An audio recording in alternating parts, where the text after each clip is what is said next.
I got a question for you. So why is it that we rush to be married?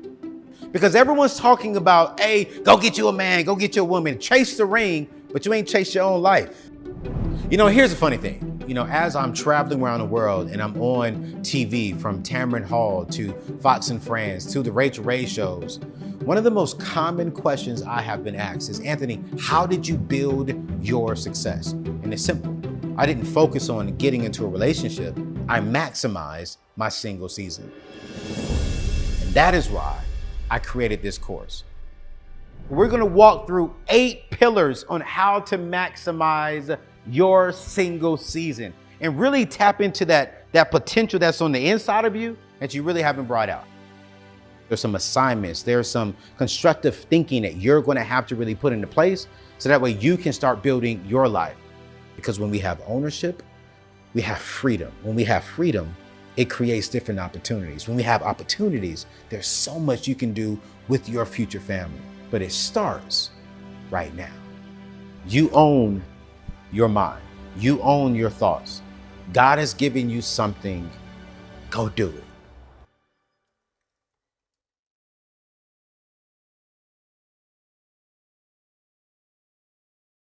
When you're getting really successful in IG, do you then want people to love you the way that all the hoe girls love you? Because they come at you a couple. Girls, ooh. Yes, spicy. I know who on my team tonight.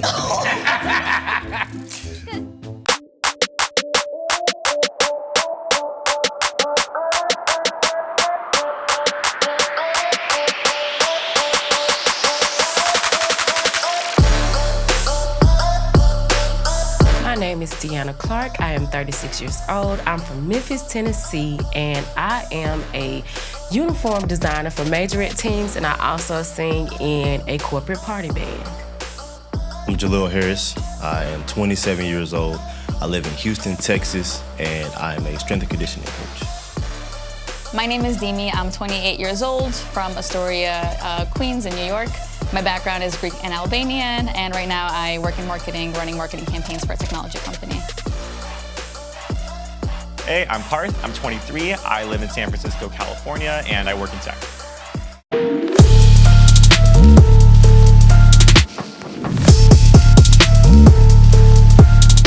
All right, you guys. Yo, welcome to the Singles Mansion, man. And I'm actually really excited about the conversation tonight because I wanted to start off this season's singles talk around something that I've honestly been struggling with, and I just want to be real. I want to see if y'all gonna be real too.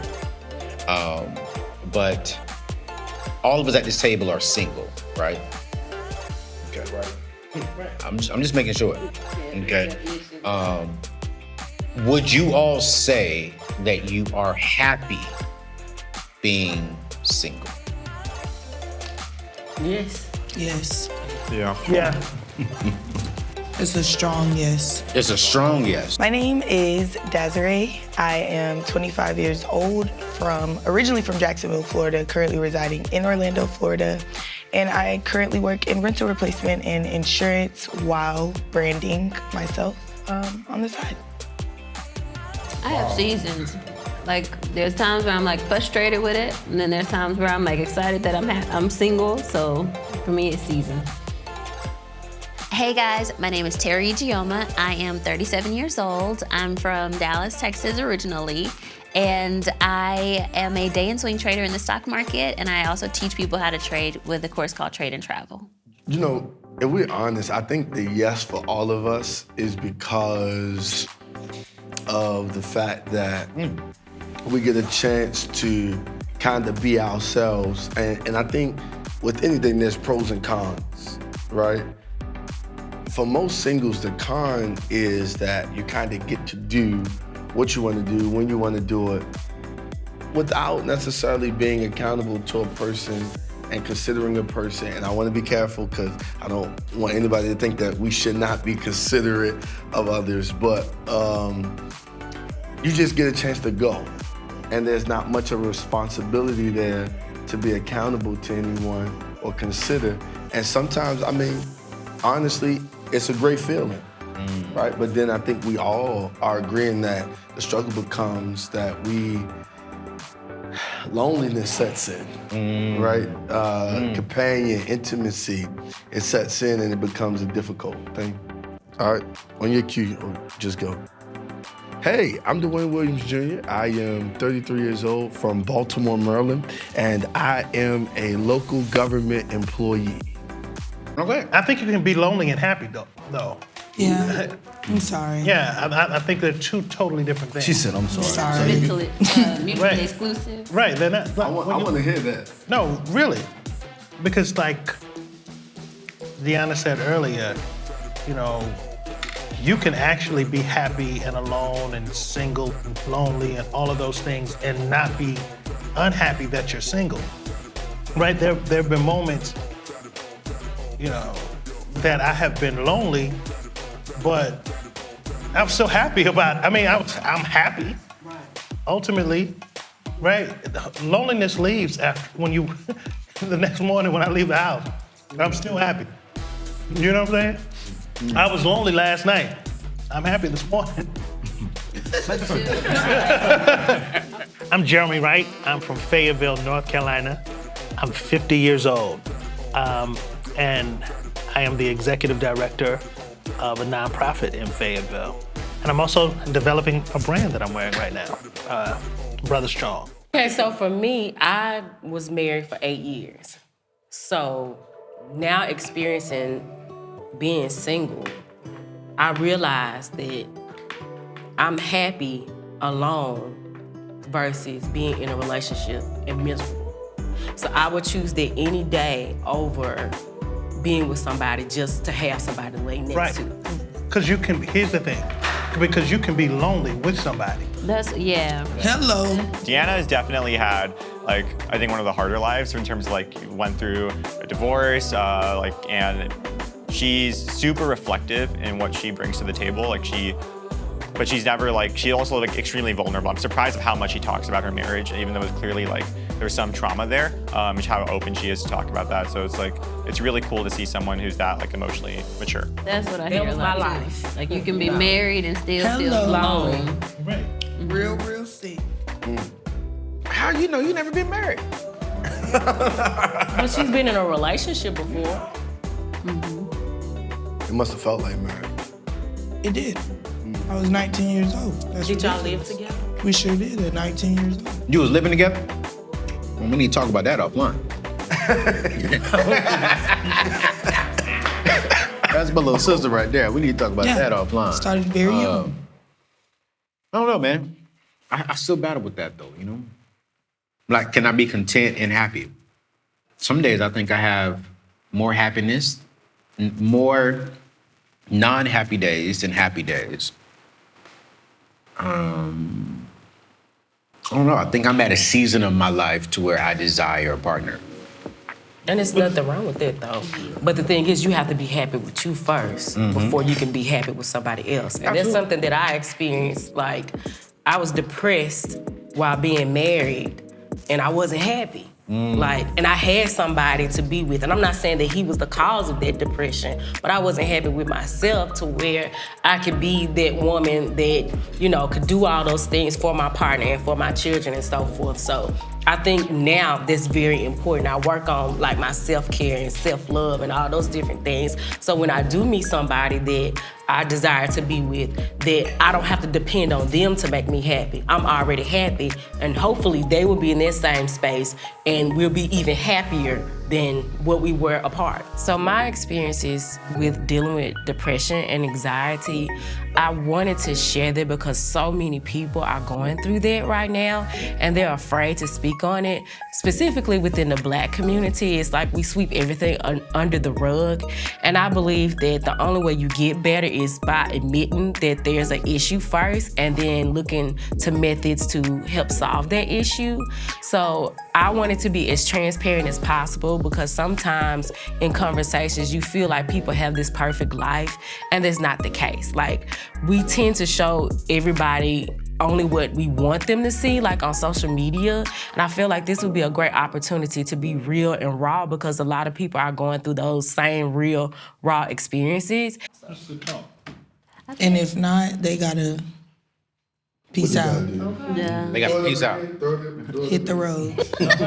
But you know what? I feel like we assume that when someone else comes, it'll make the moment better. Right. And I feel like there's a lot of times we're like, well, what if the person was there and they made it worse? Like they were always grumpy, they were jealous, they didn't want to do stuff. And then like we don't, like when we're assuming that with a partner it'd be better, we think of the rosy part. Can I fight that though? Yeah, go ahead. Lord. Because here's the question. Or first, here's the statement. Oftentimes we hear people say that a man will become better when he encounters his queen. Mm-hmm. Your statement was, we think that the person can make us better, right? No, not. Say it again. I want to make sure I quote it right. We assume that when the person comes. Yeah, we assume that. Okay, Mm-hmm. so I just want to fight it a tad bit, because not that I disagree with it, but I really just want to. I don't think people change between. Yeah, I guess my issue is that, because I think we're looking at the aspect of individuals who are coming who can taint our space, right? Right? We're talking about individuals who come and can taint the space that we're in. But then I think, should we consider the individuals who have come, who really blessed our space, but it just didn't work out? You know, I was thinking about what their definitions was. I think that everybody defines happiness very differently, and so I'm kind of a contextual guy.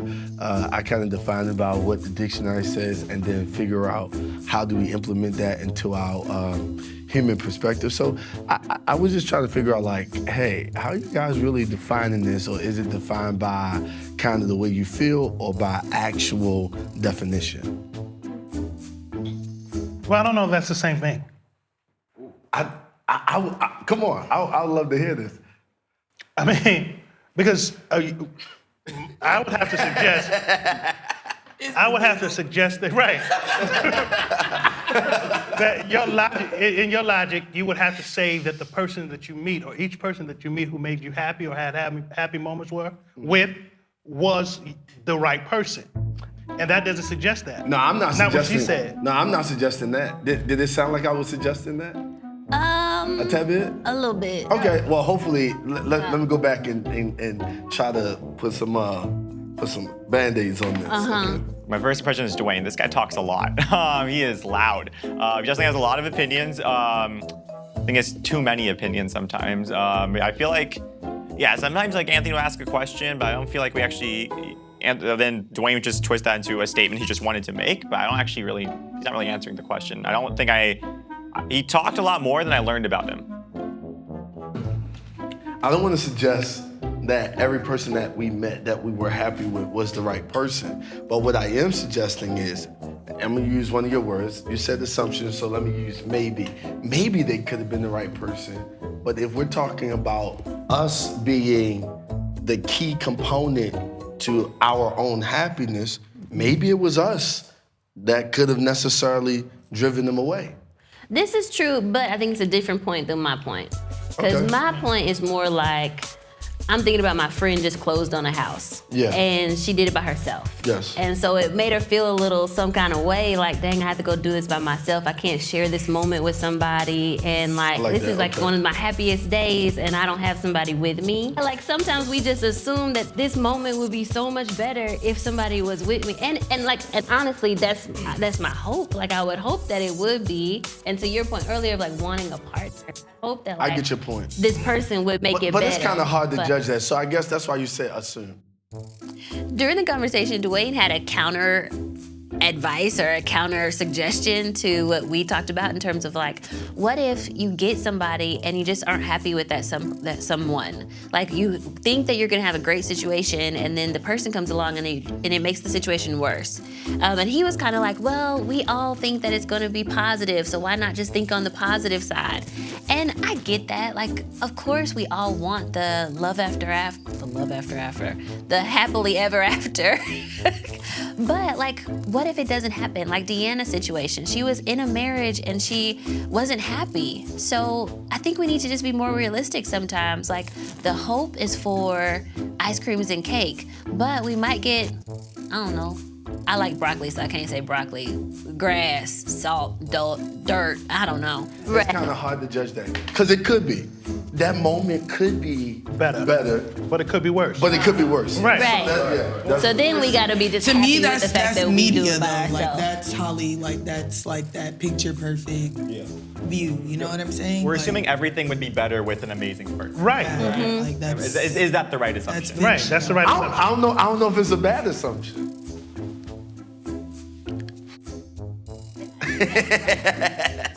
I don't know if it's a bad assumption. I think all of us here, we can at least contest to one relationship that we have seen in our lifetime that has been a model for what we want to see. Absolutely. So if I we would agree. look at that relationship, we're not casting away or despising the fact that they might have had disputes, debates, arguments. We're not throwing that away. But let's ask ourselves one question.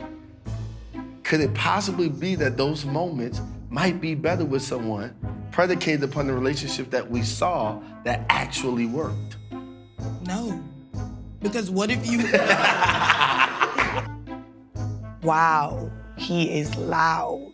Like, and I'm loud. Like, I talk like I speak. So for me to say that someone else is loud, like, they really gotta be loud. My first impression of Dwayne was that he talks. He can really talk, and I thought, okay, wow, he's very loquacious. No, you're using these filler words and like just like getting us lost. Like, no. No, I'm not getting you lost.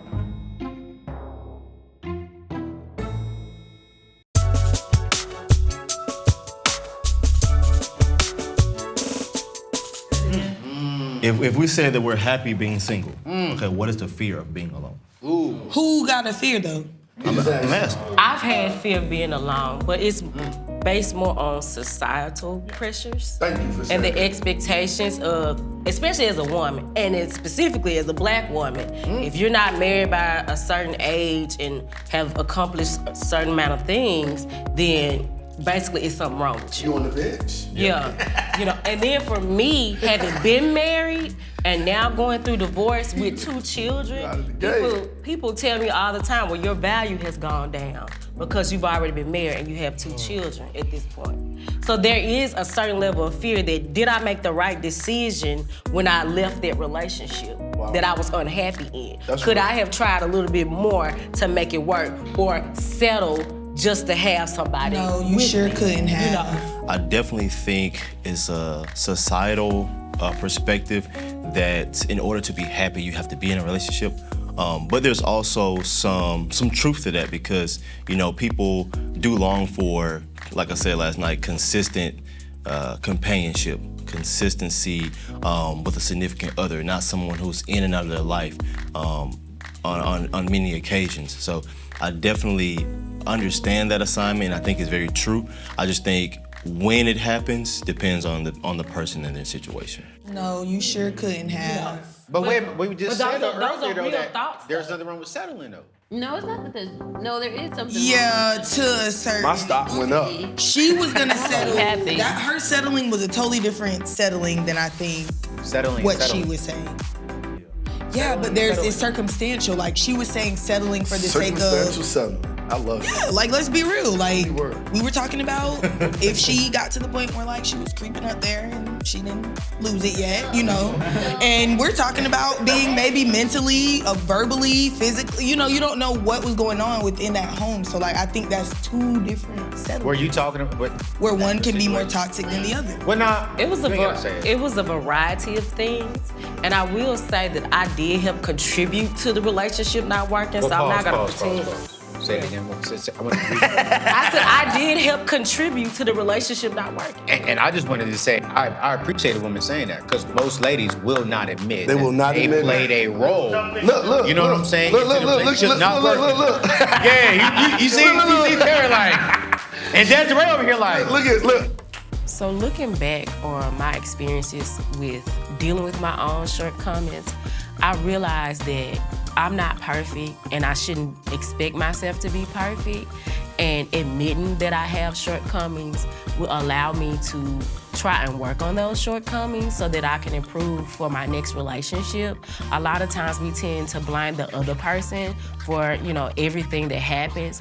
And I always say it's two sides to the story. My side, his side, and the truth. So, and sometimes the truth is really just miscommunication or not even comprehending what each other are feeling. So with me recognizing those things about myself, I believe that it will help me have better experiences in dating. I've already seen improvement in my dating life with me acknowledging, hey, I struggle with listening. That's like one of my biggest things is listening to understand versus listening to respond. Because I'm always the type to like want to give advice all the time. But I realize that sometimes men just need somebody to just listen and not give advice. I just want you to listen to me and understand me. So with me working on that part, I noticed that I'm seeing better results when I'm dating. I still don't have nobody yet, but you know. No, we've been looking for that Accountability. Yeah. And I appreciate D for saying it. Like, yo, I played a role. I want you to say it again though, Alana. Y'all just in on that. Yeah. I mean, it's not easy to admit that, dang, maybe I should have did this a little You need better. some more to drink? You know. No, I'm fine. But I mean, I'm being transparent. Hopefully that anybody that may hear this, that they won't have to go through or experience the same thing. Because it's hard to look yourself in the mirror and recognize that, dang, I have some shortcomings. Yeah. And as women, we struggle with it because we do have this mindset. And I think we've been conditioned to think that we're perfect and flawless and we got this Cinderella syndrome, you know, like we're all princesses. And it's hard to admit when you fall short because it's like, dang, like I think somebody said earlier, we are expected to be every woman and be perfect and so forth. Yeah. So to admit that, okay, I'm not as perfect as I thought I was. Yeah. That too. How do you break that cycle? I mean, it was just having a real conversation with myself, like, Deanna, you know doggone well that even though things happen in the relationship that I don't really discuss a whole lot because I just don't want to be bashing my ex publicly. But I do know that there are some things that I could have done more. And I'm not gonna say that would have made the relationship work. Did you tell him that? I did. I actually went back and apologized for some of the things that I did. I did. Wow. Now, the most recent conversation we had was on Thanksgiving, and I have a podcast, and he was like, this recent Thanksgiving. He asked me, well, why is it that you can get on a public forum and talk about all these different things, but you couldn't communicate with me? Oh, wow. And I just told him, I said, it was because I was immature and I didn't know how to communicate to you. You know, sometimes we're not taught how to communicate effectively. Yeah. You know, I used to emotionally shut down all the time and don't want to communicate, don't want to talk about it. Because my fear was like blowing up and this big argument and all this type of stuff. But I'm learning now that it's better to communicate how you're feeling and trying to see if you can resolve the situation versus shutting down because that never fixes anything. Or just not listening or not. I always say I'm learning to listen to understand versus learning to listen to respond.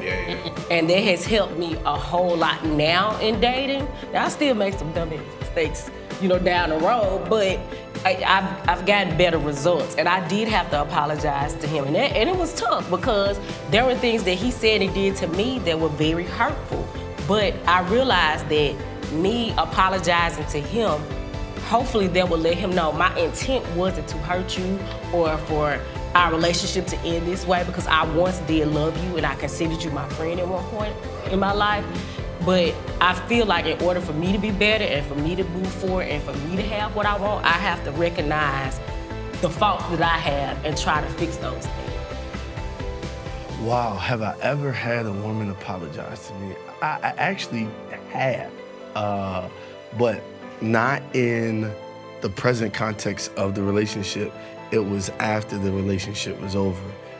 So I really applauded Deanna for apologizing. That was big, and I think that if we're ever gonna have great relationships, sometimes you got to go back and fix the ones that were broken. So yeah, it was pretty cool. How did you decide between like keep trying or give up, like in your marriage?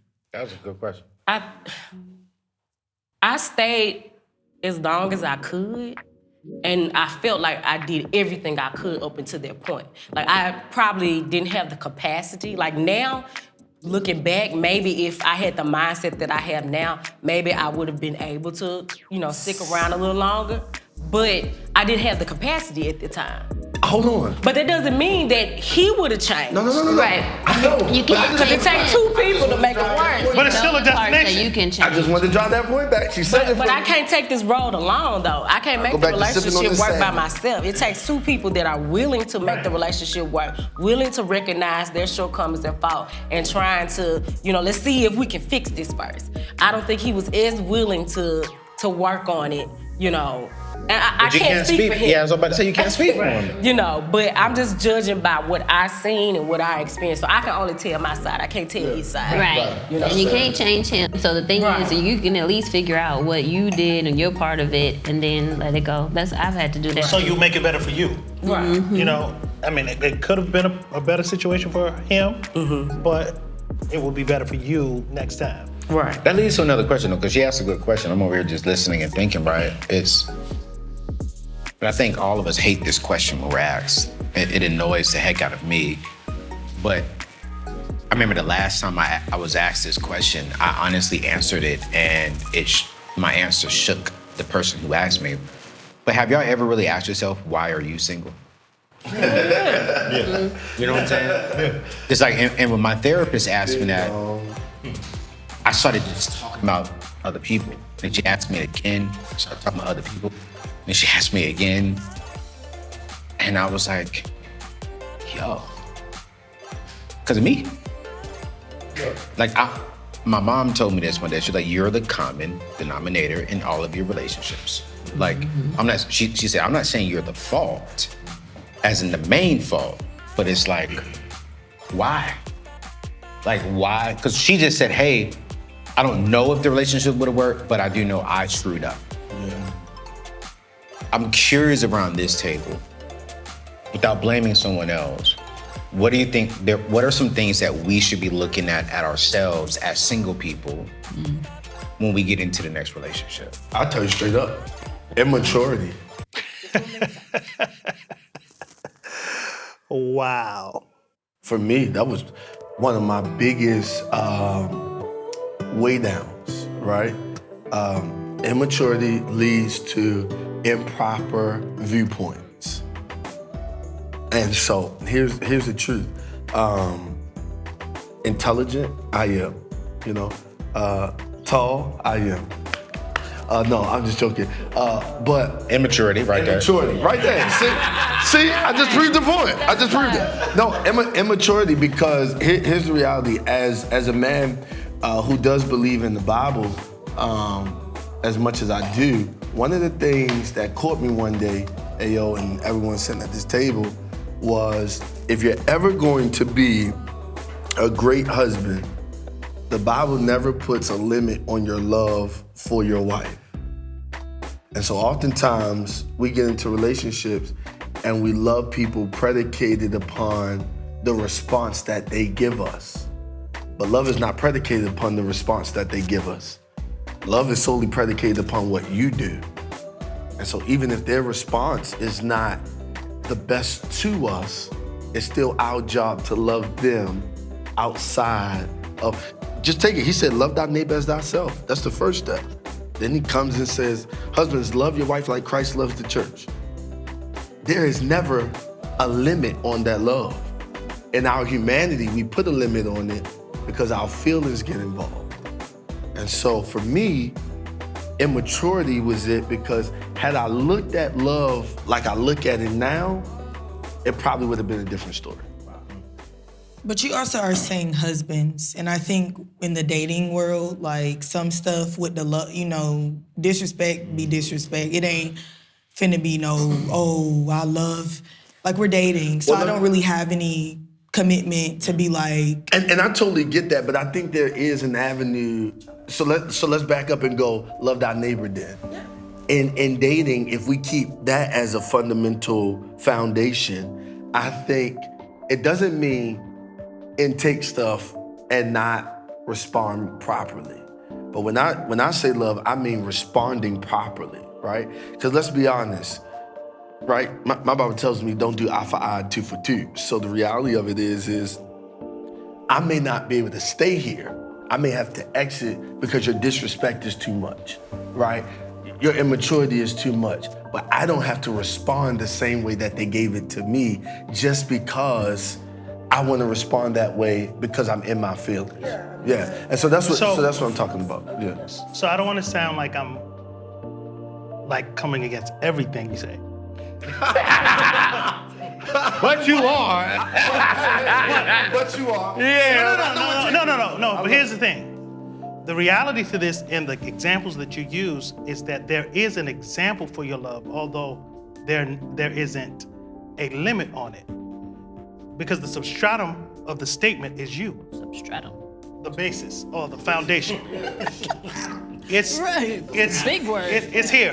He said, love your neighbor as who? Yourself. So the basis of your love is who? Do you love yourself? You. Right? And he said, husbands, love your wives, even as Christ loved the church and gave himself for it, which made himself the substratum again for the love. So while we may not have a limitation, we do have a foundation. So if you don't love yourself a particular way, then you cannot give of yourself, because love is the epitome of deference when the feeling is gone. And deference is the willful submission of one's own wills and wishes for the wills and wishes of others. So if you can't defer, if you can't apply deference here, Yeah. I don't think that we really understand that. And I think being intentional about living your best life, you have to honestly deal with some things that are not so good to get there. And I think that that's a part of my story. I want to be better, so I have to do better. But you know what I love about the statement you said when you said husbands love Your wife? love your wife as God loved the church. People think that the church is somewhere else, like external, but we are the church. Right. So it's like the way God loves us, and as crazy as we are, Right. how many times has He forgiven us and done things and still loves us the way we are?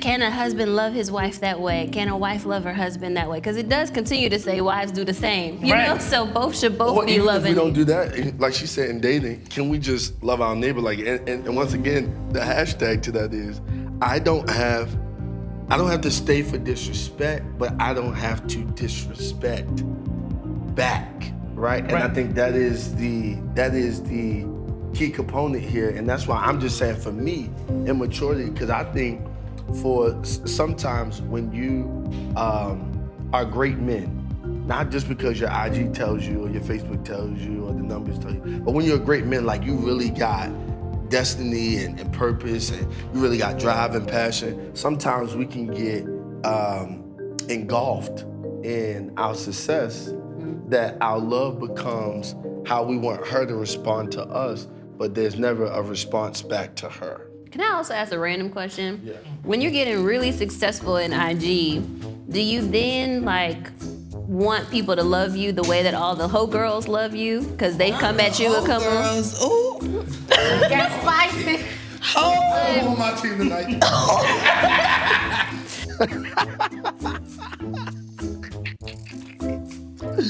Whole girl, my God.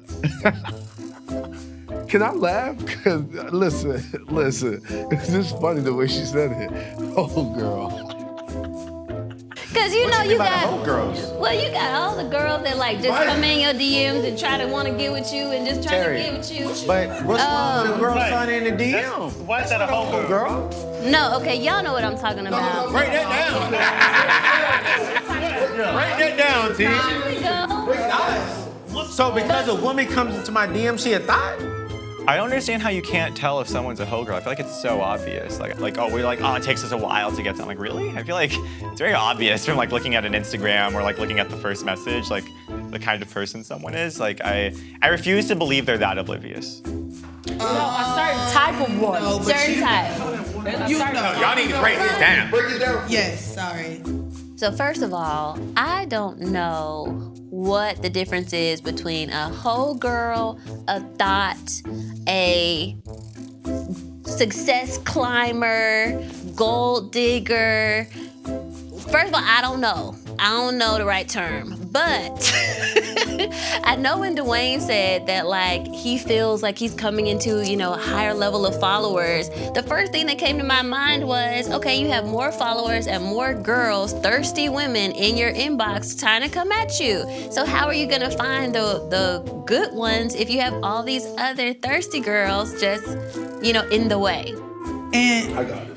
I feel like when guys get, and maybe this is the wrong thought, but when guys get to a certain level, then all the girls start throwing themselves at them. And so then when a real girl comes around that's a little, I know this sounds bad, but listen to me. This sounds real. Like, When the IG girl is the final for me. The whole thought? Yeah. you understand, right, thank you. So basically, a hoe and a thought I don't like that. is somebody that you wouldn't normally get if you didn't have the success that you had.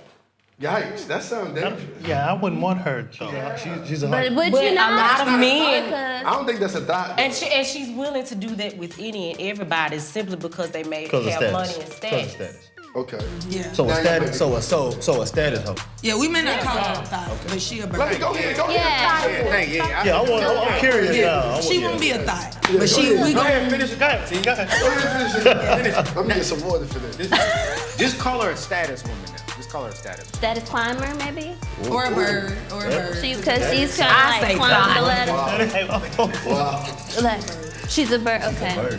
Well, so when you're at this level, now you got all these girls throwing themselves at you. Then another girl comes at you that honestly you would have in the past liked her more because she's at a higher value.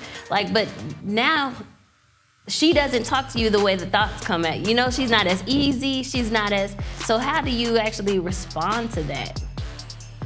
Based on whatever they want to do that day. That's like, 'cause Whatever from a they woman's feeling that perspective, day. It feel like y'all would just go for the easy girl. But how does she talk to us? That's what the key word. I'm looking for some words. I think you got to speculating. That's why I'm seeking understanding. No, I'm on your side for real, but I just want to make sense. No, Miss. I want to know what did she say to us? Tell me. So what would the status woman? Right. What would she say that is different from Yes, please. a woman that is just what y'all call normal? The good girl. I want to say it, but I don't. Say it. My mama watching. Help me. Your mama watching. She might be what? She say she want to suck your, she do certain things that something. a lot of women. Substance, low Right. calorie. There we go. Okay, now we getting You know what I'm somewhere. saying? Versus somebody like, okay, like what are, you can tell when somebody is of substance versus Can you? y'all be known. I mean, as a dude, you. So I definitely do believe that the guys last night when we were speaking about being able to recognize when she is a thotty online, they were trying to come across as if it's tough or we may not be able to decipher. But honestly, I feel like just by what she gives off, your feed, your page is kind of in these days, it's your brand. Whether or not you're intentionally branding yourself or not, like what's there, it's you and your makeup. Hold on. Can you? But be for real. When men approach women with substance, we don't get any response. Well, We don't get response. Y'all respond to what we call clowns. well, maybe you were not Right. approaching the right women, unfortunately. No, sorry. we're staying within the Because confines of she this should be conversation. able to tell. Look, we're talking about women with status. She should be Hold on, able wait. to tell that. We're talking about a woman. Hold on. We're talking about a woman climbing that success ladder, right? Who's getting that. That doesn't mean It's the that she same. can recognize that you have substance. I'm sorry. Wow. So, okay, hold on, but we can't. Hold on. So how are we? No, I'm not saying. I'm saying though, as men, like y'all act like.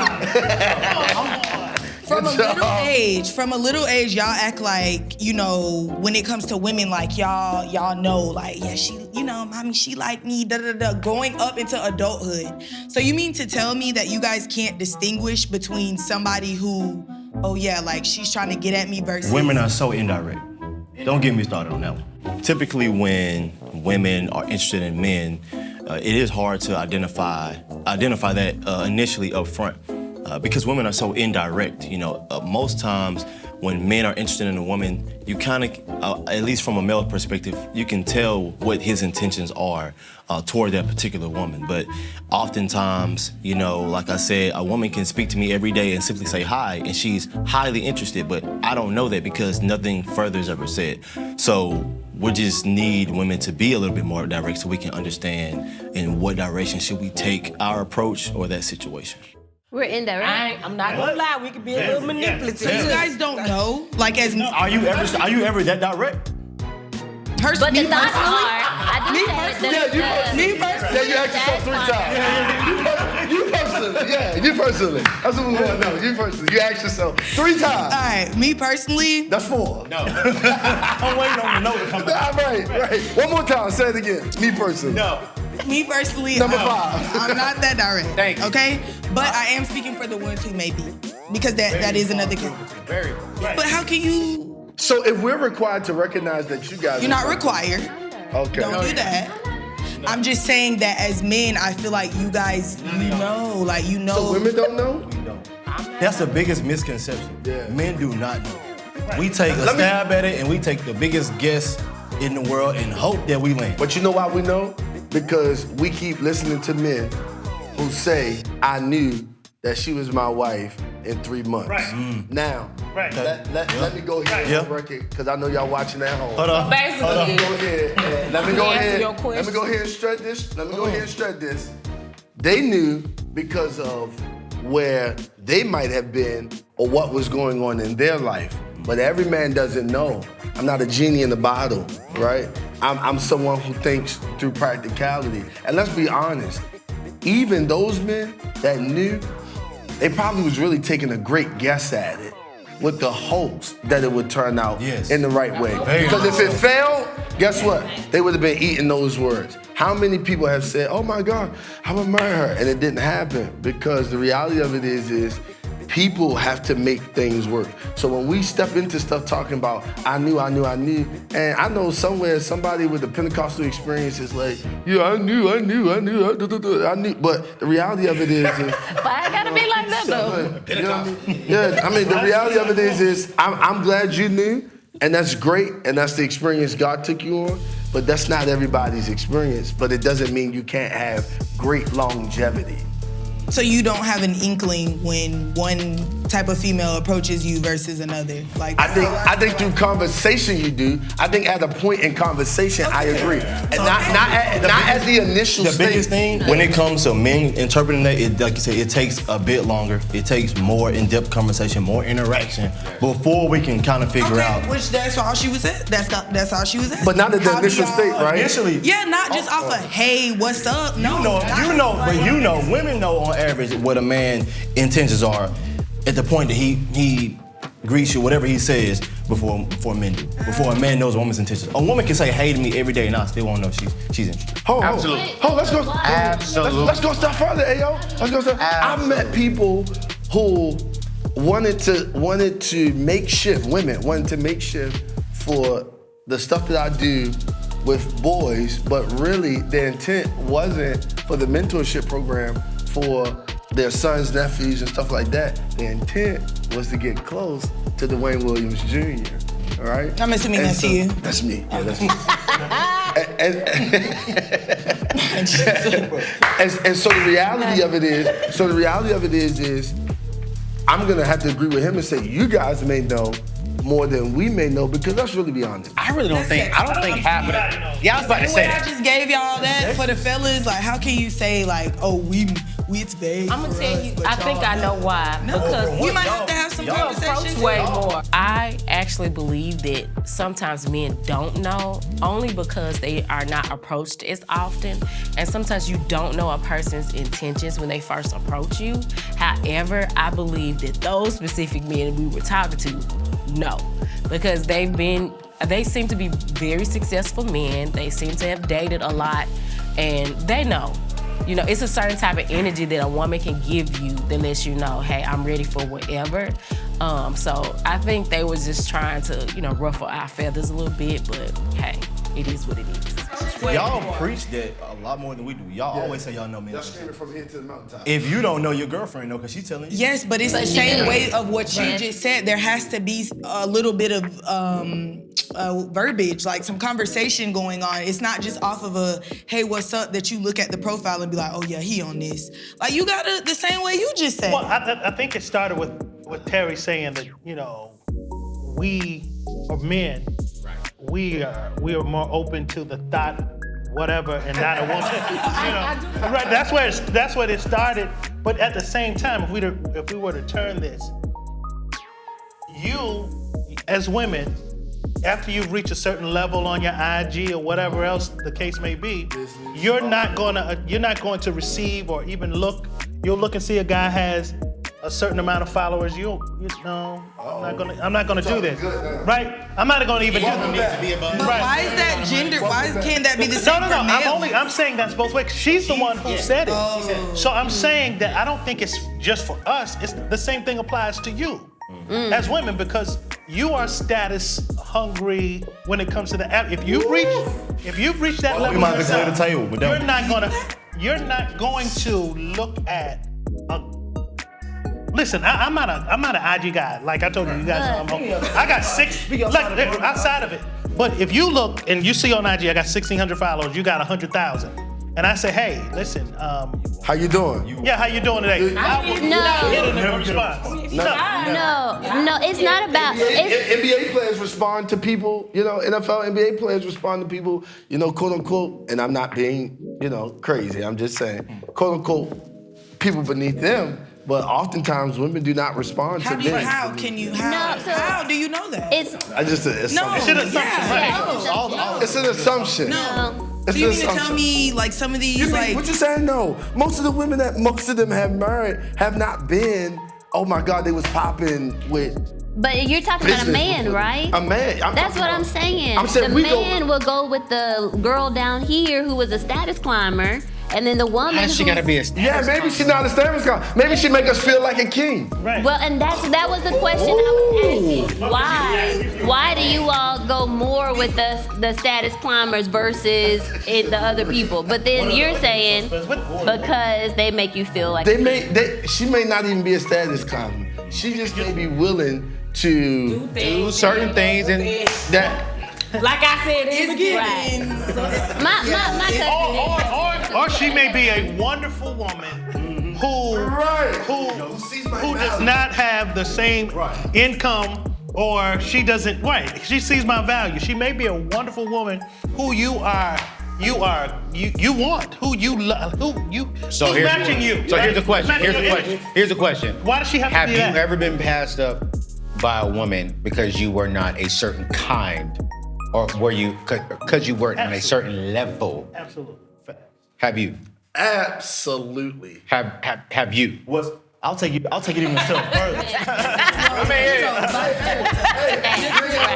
It's a good question for you. I mean, have you ever been passed up, by, I just said you're gay, so have you ever been passed up by a man? Yeah. Because you're not on a certain status? Well, I'm usually higher. Coming to the house, as the only gay person and the only Indian person, I knew there would be I mean, I'm very comfortable being the only minority, or the minority of people in a group setting. I'm very used to that in my life. I think, nothing took me as a surprise. Like when I came in, I figured, okay, there might be some very targeted questions at me. Like some people are really specifically looking for my answers to things. And yeah, that was the case for some questions. But yeah, I think a lot of it because I was the only gay person, I want to learn more about other people's lives than necessarily people want to learn about. I ain't mad at that part. I ain't mad at you. Hey, you don't get passed up. That's what you said. Okay, your numbers are great. So you do the Have passing you up. ever passed up? Yeah. Yeah, whole Google employee, like what? Yeah, he up there. My first impression of Parth, I also thought he was attractive, but then I also found out about his orientation, so I was like, well, I'm out of the running. Can't come to him. Jeremy? See, men do it too. See, so what I'm saying is, I've been passed up. But no, that wasn't the question. No, but what you're saying is that we passed y'all up for someone thottish. Dottish. Y'all passed us up for what? So it's like when you ask that question, you know what I'm saying? It's a balance on They both pass us up for the You bag. know what? It's probably not so much that y'all weren't on the right level. That's what she said. But it was probably because you were immature at the time. Like you're wherever you were, there was other parts to it. Hey, one thing I can say, I'll even take it a step further. you'll be a great Pause. point guard for LeBron James. Pause. Have you ever passed up a man in your past because he wasn't making a certain amount of money? No, keep it. immature. Pause. I wouldn't know because I didn't even. Wait, why is that bad? That's not a bad thing at all. Hold on. Huh? That's not a bad thing at all. I don't know. Are we assuming that's bad? I think that's fine. That's To great. pass up a guy? But we're talking. She just said that. Well, probably because he was immature. He wasn't mature. He wasn't smart. But what she's saying is, we know that certain status climbing women, they don't really care and love you versus the women that would genuinely love you. How do we know that though? Yeah, how do we know that? Because the premise Have you looked at the stats? The premise of this I would argument. agree with you guys. I don't want you guys to think we're gonna fight all night. Yeah. But because we're not gonna fight all night. I'm gonna love y'all too. Listen, I would agree that and say some women, but the way y'all talking just a little bit. Y'all said it's Right, absolutely. Yeah. I think you guys are right. I just don't think it's. I think you guys are talking great number. It's not great number. I think it's small number. It happens, yes. but it doesn't happen a lot. Yeah, I think it happens Like- more on our end Than it happens, happens right. on y'all end. Absolutely. I would agree with that.